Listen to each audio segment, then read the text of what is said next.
You're listening to the No Labels, No Limits podcast with best-selling author Sarah Box, where you get the inside scoop on the steps action takers and decision makers take to align their purpose to their principles and achieve their goals in business and life. We focus on the mantra, no labels, no limits, no excuses. Each week, you'll hear from remarkable guests who have overcome challenges and obstacles to succeed in the face of adversity. By listening to their stories, you'll get practical tips, tools, and resources you can implement today to bust through your own internalized prisons of worry and doubt. And now, without further ado, please welcome your commanding coach with plenty of chutzpah and heart, Sarah Box. Hey there, this is Sarah, your host of the No Labels, No Limits podcast, back for another great episode. And as you know, the podcast is all about removing limiting labels and beliefs so we can each live our dreams and shine our lights in the world. This week, we're joined by Amy Venn Shepard. We're going to continue the theme of Enneagram. We're going to talk down in the weeds. But Amy has an interesting background. She is a certified Enneagram marriage and family coach. So she's taken her certifications to the next level. She is a successful entrepreneur who consults coaches and small business owners, and she has been married for 29 years. Wahoo, Amy, way to go. Thank you. She has 3 young adult kids. We're going to talk about them a little bit later. And she is an avid traveler and backpacker, and she loves leading wilderness retreats for women. I think I'll ask you more about that offline. This is really something really great I learned about Amy in the background work, and that is that family is extremely important to her. And her parents had 6 kids in 7 years, so stacked close together, stair steps, and they're all still very close, even though they're spread throughout the U.S. And for years, they've had weekly Zoom calls with their 93-year-old dad and 95-year-old stepmom. But today, I'm going to ask Amy to share more with us about her path to discovering and using the Enneagram, her aha moment about what the women she serves are really after and how that changed what she does, and the impact of the Enneagram tool in her own life as it relates to family, and now how she uses it to help other parents and young adults deepen and transform their relationships and actually thrive, not just deepen them. So now with that, let's welcome our guest, Amy Venn Shepard. Hi, Amy. Hello. It's so lovely to be here, Sarah, and your entire audience. I'm really grateful. So thanks. It's our pleasure to have you on the show. And I really mean that because I've been paying attention to you online, and now to talk to you in person feels even better. Yes.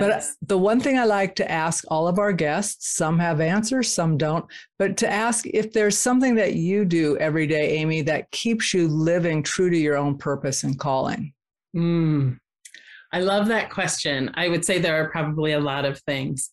One of the things that has been transformational for me, I do yoga, I meditate, etc. I spend as much time outside as I can, but really shifting my diet to eliminating sugar and flour, and then ultimately that led to me becoming vegan, has really transformed my focus, even I kind of call it my superpower. Like, if I can do that, I can kind of do anything, right? Because I still have family at home. I'm still cooking for all kinds of carnivores here. And so I would say that's been something, really just eating well and raw and clean has changed my brain. It's really changed how I think and how I feel.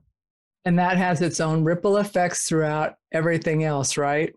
Yes, absolutely. Yeah. And I like how you said, like, if you can do that, you can do anything. And yes, it's often that way when we have like a tough row to hoe and we get to the end of it and we look back and we think, all right, I've got something big in me that I didn't know I had. Exactly. And you think you're just doing it for one reason. And really then the ripple effects are throughout every aspect of your life. Who would think that my diet would impact my business? And it absolutely does, right? So, okay, tell me how. Well, just because I feel like my focus is more clear. I honestly think I have like an addiction to sugar. So it's more than just, oh, I like sugar. It's, oh no, when I get going, I can really get going, right? And so I feel like I'm just all around have so much more energy. I have so much more focus. And I'm just raring to go like all the time. And so I used to rely on sugar for that when I was working for an organization, 70, 80 hours a week. I just, sugar to just fuel me on, and coffee. And now my body knows what it needs. And when it needs to rest, I rest. And, the rest is good. So when did you start your own business, Amy? Well, I started my first business when I was 24. And I had that business for I had that business for 11 years.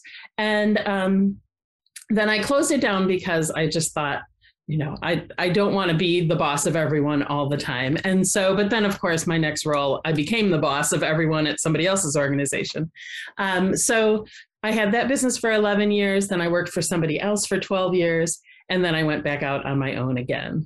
And so I'm kind of a serial entrepreneur. My background is in branding and marketing. So I love having my own. What motivated you then to pursue your current business and line of work, if you will? Yes.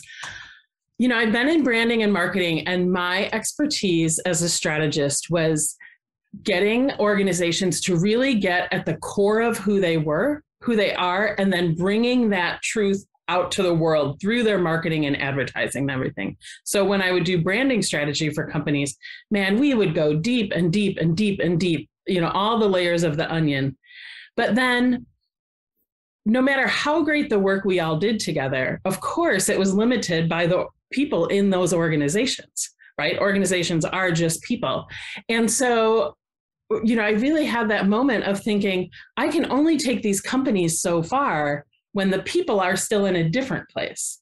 And so I thought, well, to be able to do this on a personal level, one-on-one or in group coaching with individuals who want to figure out, hey, what are my core motivations and how do I march my best 55-year-old self out to the world, right? Like we're all concerned about that when we're 22 and out of college, but what happens when the kids leave for college, or what happens when we get divorced, or what happens, right? Those other life transitions, and people are always asking like, who am I? And then what do I do with that? So I realized, boy, this is a pretty short bridge from helping organizations to helping just people thrive like that.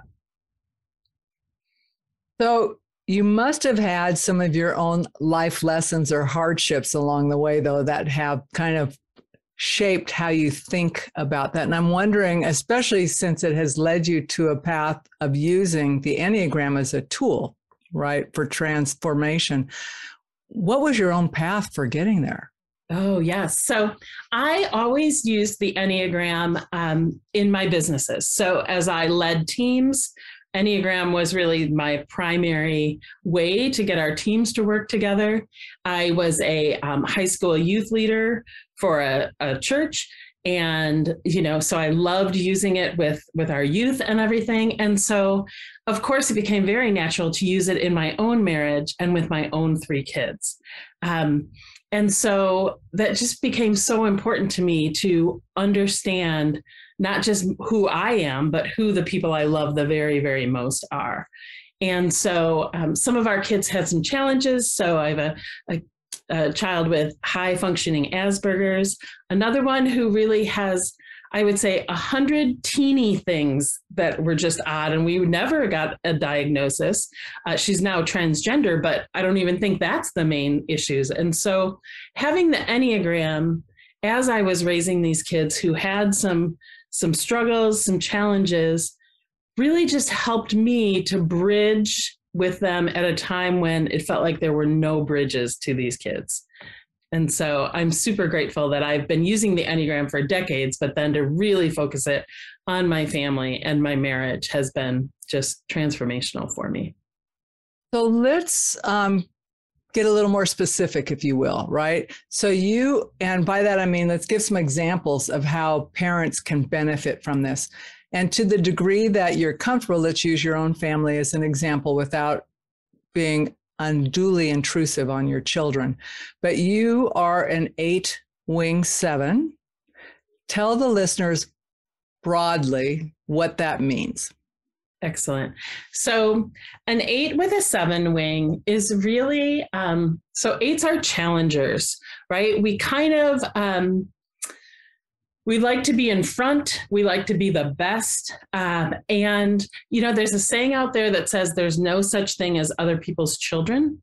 And that's how I feel about really the world, like the injustices in the world. I've done a lot of mission work in Africa and other places and things. So I'm always like the mama bear. And so it's, but at home that can have both good and bad, right? You can succeed like anything out in the corporate world, right? But being that kind of 8, the challenger, and then the 7 is the enthusiast, right? So how do you really bring that enthusiasm and everything to the work? And so at home, I do find myself in that role of certainly like challenging, always pushing my kids, always pushing them to be the best.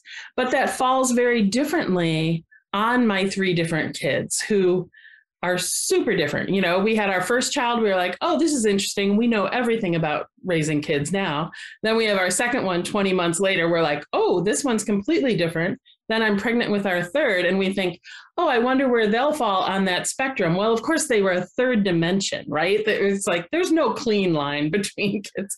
And so as a parent, being an 8 wing 7, I really have to modify sometimes my overpowering personality for some of my kids who are, a 5 who really just is more reticent, really wants the facts and everything, some anxiety issues and things like that. And even against my oldest, who is also an 8 wing 7. So, watch out, right, when we come together.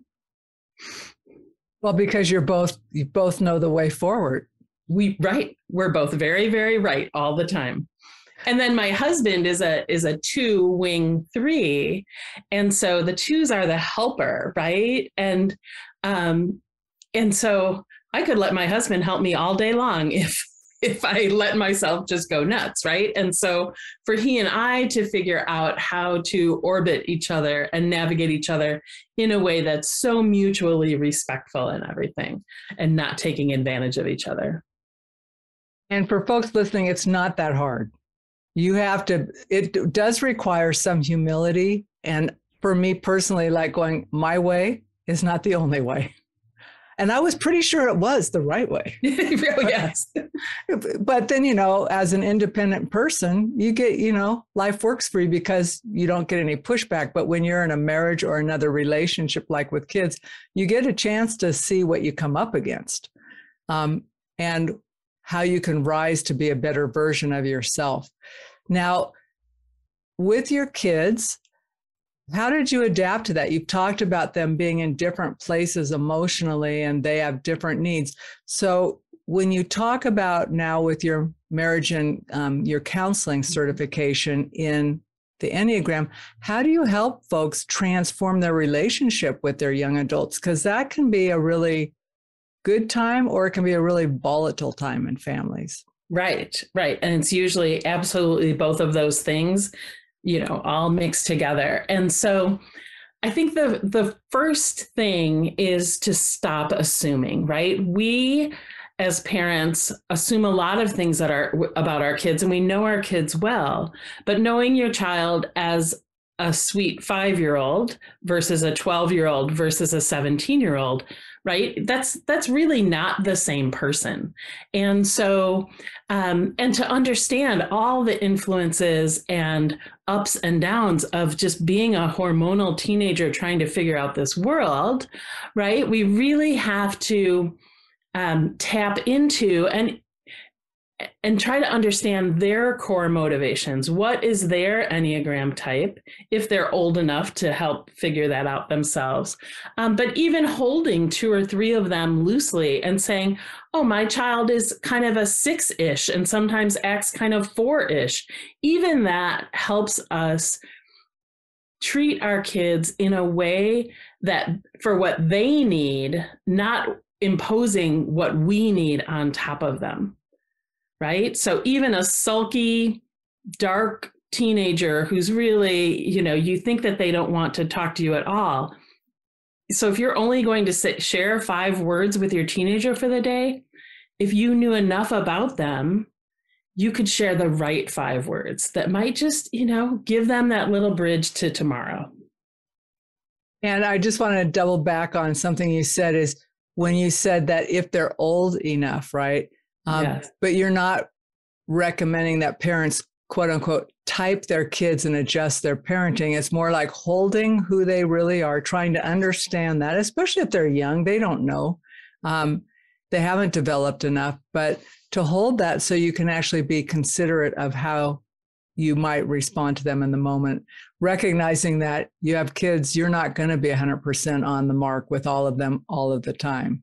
Right, exactly. So giving your own self grace that if you're on the mark 50% of the time, you're doing all right, right? And having that humility and curiosity about your kids, about, well, kind of, it literally is sometimes, who are you today, right? And even if they've typed themselves, there's so much room within each Enneagram type, right? And so where we are in places of stress or health and other things. So whether it's an algebra exam, whether it's a breakup, right? All those things with our kids as teenagers, we do just need to hold them with grace and curiosity, certainly firmness and boundaries and clarity, and right. But while they're changing, we get to kind of be their rocks. Yeah. Well, and you're not saying to not be a parent. Yeah, right. Your main job is to be a parent, not a mind guesser. Right. So, but I loved what you said about that. And one of the things I've noticed from the Enneagram, and I sometimes will pick up one of our young grandkids from school at night after they do this practice, shuttle them home. But it's so interesting to me now. For when he got in the car, I said, Spill, you've got exactly 10 minutes till we get your house. I want to know everything, because I'm usually not the one who goes. My husband is. Yeah. And I says, because I'm going to have to share this with Grandpa when I get back. So this kid talks nonstop. But I'm hearing, I'm thinking, I wonder what you are, man. You're stepping into leadership. You're doing all this stuff. You're really sure of yourself. Not much sets you off. You're a planner. I'm just curious. And then when he'll talk about what frustrates him, but then he moves on, right? It's like he's not stuck there. So he said, you're going to update Grandpa? I says, no, you are the next time you see him. Oh. But it's so, because I can't convey his energy, you know, but when you think about it, like I had the right question to ask him for his personality, and then I shut up. And it was such a rich treat for me. Yes. Right. I walked away thinking, finally I had to kick him out of the car. We sat in front of their house and I says, you got to go, man. I got to get home, fix dinner. And he said, okay. So, but it's that thing of thinking about who is he right now? Right. And how is he showing up? So what are some of the things, like when you're working with a family, maybe with young adults, where do you start with them? So first, I start with that basic understanding that we are all very different, right? We are all so different. And then as you put relationships together, right? 2 siblings together, a sibling and their father together, right? All of those, and then you put 3 people together, right? So all those dynamics create completely different profiles. And so, first of all, to just let go of everything you're assuming and let go of how you think the world should work, and get curious and have joy around what is kind of organically growing in front of you. And so really that's the first thing, is like, let's let go of being sure. And plenty of parents aren't sure, right? But sometimes I think our fear sometimes for our kids makes us close in and makes us be like, my way or the highway, right? And there are a million different ways. And so it's really letting parents let go of that and then move into that curiosity of, okay, I know they're not like me, so then let's figure them out a little bit. Little puzzle pieces. Yes. So Amy, we talked earlier in the introduction that you actually pivoted a little bit when you started your business. You primarily focused on women, but you had an aha moment that helped you pivot. Can you talk a little bit about pivoting and then how you as a 8 adapted? Yes, thank you. I started my business coaching women, and really with the goal of, my words were brave, strong, and true. How do I help women become their most brave, their most strong, and just the most true to themselves people? And so my business was going along just fine with that for a couple of years. And I had a porch party a year or so ago with some of my best friends, some acquaintances who really I'd known for decades. Our kids were all the same ages, and then some new friends. And I was listening to all these women throughout the night, these women that I'd made assumptions about throughout our lives together, elementary school, high school, all those things with our kids. And they had significant things happen to their kids that I was not aware of, significant mental health challenges, like really significant, and other things like that. And what I realized after this beautiful, such a fun night that had no agenda, it was just, hey, in the middle of COVID, let's get together, right, on my porch. But what I realized was women are so defined by our relationships to our partners, and certainly our relationships to our kids, and how much responsibility we take for our kids as they're young adults and as they're becoming more independent. And my real aha was, man, I can't ignore marriages and families. I can't just focus on women. The way women grow and the way that women will honestly invest in themselves is through their relationships and with their husbands or partners and their kids. And so that was really where I just kind of narrowed down more and thought, if the relationships are broken, the women aren't going anywhere. So let's fix the relationship, and then the women can rock. And when you talk about fixing the relationship, what does that mean?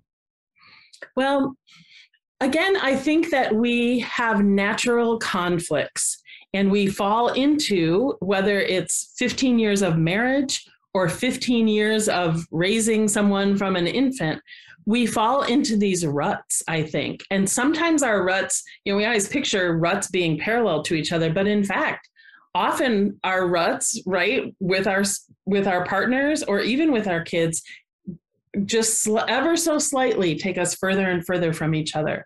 And so the way to repair those relationships is to kind of have an understanding and gather that connection to bring us back together. And so that's where that repairing comes in. You hear parents say all the time, like, oh, I wish my kids came with an instruction book, right? Like we all have said that about our kids. And I find the Enneagram to provide that, like, let's lift the cover off of this and let's turn on the lights. And even that is a huge aha in and of itself. So even if we're separate from that person we love desperately often, right? Understanding some things about both ourselves and our reactions and others just creates those beautiful moments that can create some of that connection. So can you share with us maybe a success story of a family, or whether it's a family, traditional family or not, that have had some success and really kind of something that you are super grateful for having helped along? Yes. So I have a client who in the past few years has fostered some immigrant kids, teenage boys from Central America. And so, there's the expected turmoil and everything, right, of these kids coming into their family. But then kind of after the dust settles, suddenly we're seeing some of these kids really have some challenges. And I was able to step into that and talking with the mom, who's a 3 on the Enneagram. So she tends to be, right, like the achiever, like, and she's super, super capable. And her husband's a 9, so he's more of a peacekeeper. And yet they have these 2 teenage boys who have been through unimaginable journeys in their lives. And one of the boys is very helpful and behaves well. And the other one is just so angry and terrible. And I was able to really guide them through understanding the Enneagram types and able to lay that trauma on top of it and say, this is actually why each of your kids are acting the way they are, right? Because your 8, who is all about control and justice and everything, has actually never known any of that his whole life, right? He's had this crazy trauma. And your other one, your 2, might also be going overboard in being helpful, because helpful is how they earn love. Right? Whereas the 8's like, I'm never going to trust anybody to love me anyway, ever again. And so that's an extreme example, but we have that all in our families, right? We have it with mental illness. We certainly have it with gender identity things. And so we have it with divorce when, marriages break up and the kids are trying to find their way. So few of us avoid trauma in our lives. And so to be able to, even in those tough situations, be able to give people those guidance, the guidance that even starts with empathy and understanding, right? If you understand why this 8 really wants to put his fist through a wall, well, I can tell you that, right? And so it just, again, starts that weaving together back process. So that's really my favorite story. Now, in that particular instance, were you working with the parents and the kids? In this particular instance, I was just working with the parents. So it will move, and I'm still in the middle of that. And so it will move toward helping these kids be coached and just understand themselves more. But right now, I've had to just give the parents ways to sit with those kids and talk to them in a language that gets at the inside of them, not just their external behavior. Right. So right now we're in kind of the sit with it. This isn't what it looks like. Right. Open up to it. Open up to it. And there are so many other things. We've talked about transgender. We've talked about other things. There are things that create breaks in parents' relationships with their kids, even if it's the loss of a parent's dream that their child might go to college or not, right? So there are all these breaks, there are all these griefs that happen. Maybe a child went to church a lot and then decides not to. Maybe, who knows, right? So there are all these breaks. And so when I can coach a family through that, and certainly when I can work with the teenagers to help them understand not just themselves, right? Everyone says, let's help the teenagers understand themselves. But if then I can coach those teenagers to even have some empathy for their parents, right? Like, let's let that empathy and understanding actually go both ways. And let's open everyone's eyes, not just the parents' eyes, but the kids' eyes to, hey, mom and dad are trying to rock this, but this, but grandma is dying. Like, what are we going to do? What are mom and dad, what's happening with them now? Or COVID. So many people have lost their jobs or left their jobs. So to be able to even open kids' eyes to, this is how your mom, who is a 5 or a 4, is dealing with what's happening. And then you get all the interactions between, like I said before, those relationships. Well, and having a roadmap to your own feelings and also what you're observing is, for me, super helpful, because it takes down some of, like you're talking about, some of that anxiety and not understanding and the loss of control, whatever. And talk about a unifier with COVID and the pandemic. We're all in it. Yes. So when people say, well, it doesn't bother me, I would say I have escaped most of it because it's not under my roof. But that doesn't mean I've escaped the impact on family and friends, the community, all of that stuff, right? And like you and I were talking before we pushed record, I spend a lot of time, used to, like what I like to joke, say, in the olden days, 2 years ago, face to face with people. Yes. I miss it. I don't miss it so terrible being an introvert. I don't mind being remote. But honest to goodness, I felt like it was Christmas in July last year when I got to be with my clients in person. Yes, I feel that too. Yes. But knowing that and being able to recognize it as my own type, and then also them. And lucky for me, that team actually uses the Enneagram as a team. That is great. But it's such a powerful road to yourself, basically. Yes. To others. Yes. So talk a little bit, because as a coach, you get coached. How do you continue to develop yourself? Who do you work with? I really am a self-improvement geek. I love growing. I love learning. And so I work with multiple different people. So I work with Leanne Bridges, who's out of Canada, and she does a designing transformation course and coaching that is really fabulous. I certainly have my influencers online. I love Brendan Burchard, Mel Robbins, those types of people. Glow Atonmo is one of my favorites right now. And then I certainly, have a therapist that I work with here, have some energy work people who, just really, it takes a village, right? And it even takes a village for us to both stay healthy and well, and yet be really driving forward. And so coaches should always be being coached, right? And so I love that, constantly being pulled forward, and then having a whole nother village that I'm helping to serve as well. I couldn't agree with you more. And while I say I love being pulled forward, I love it in concept, but at moments it's uncomfortable. But I can tell you, I look back and I think, whoa, if I hadn't had that little bit of push, I'd be having the same conversations I had 2 or 3 years ago.